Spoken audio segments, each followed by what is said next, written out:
crisis intervention training is an important component for both law enforcement and the overall judicial system. Then police officers receive the training, and mental health problems are a critical issue for other agencies in Deschutes County. Take a look.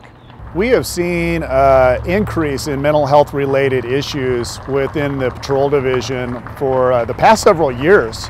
And each year seems to get a little worse than the year before. We just see a vast quantity of these calls for service these days. The mental health problem in Central Oregon is quite large, and we are noticing that it is growing exponentially. Prior to this job, I was a parole and probation officer here in Deschutes County with a specific caseload of severely and persistently mentally ill offenders. When I started my job over 5 years ago, that caseload was capped at 50. By the time I left, it was capping around 65. We are seeing an increase in mental health issues among our inmate population in our facility. We estimate that about 30% of our inmates have a mental health issue. The jail itself is not likely to fix somebody who is suffering from a mental illness or mental health issues, but what we are trying to do in our community is make sure that we are at least noticing, observing, and trying to address those issues as best that we can, or help provide services so that these individuals know where to go to start trying to find the answers and get the help they need. Crisis intervention training is really important for our officers. It's one of the techniques we use in working with mentally ill inmates in the jail. And it really helps us just be able to slow down and kind of use the tools in our toolbox to work with the inmates. The crisis intervention team here in Central Oregon involves a number of different agencies. The district attorney's office is represented. Each police department in the region is represented, as well as security from the community college. Behavioral health sends people. There's people from the jail. We also have people from the hospital that attend, our local Sageview, which is an extension of the hospital.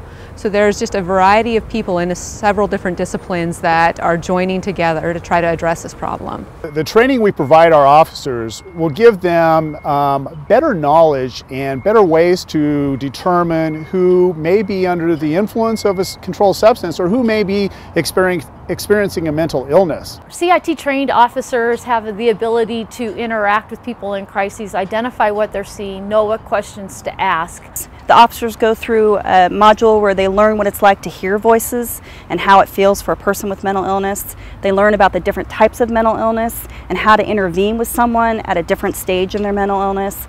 They also have 2 days of role plays where they actually have hands-on scenario experience in intervening with someone with a mental illness and how to help them through that. They may be hearing things, they may be seeing things that the normal person would not hear or see. So the officer has to really identify that and be able to use various techniques in order to put that person at ease. If they have the tools that they need, they can go in and talk to someone in a mental health crisis that helps that person to de-escalate, and it makes a safer call for the police officer and for the person with a mental illness, and hopefully can direct that person into care that's helpful to them instead of getting them caught up in our legal system or in our jail system where they don't belong always.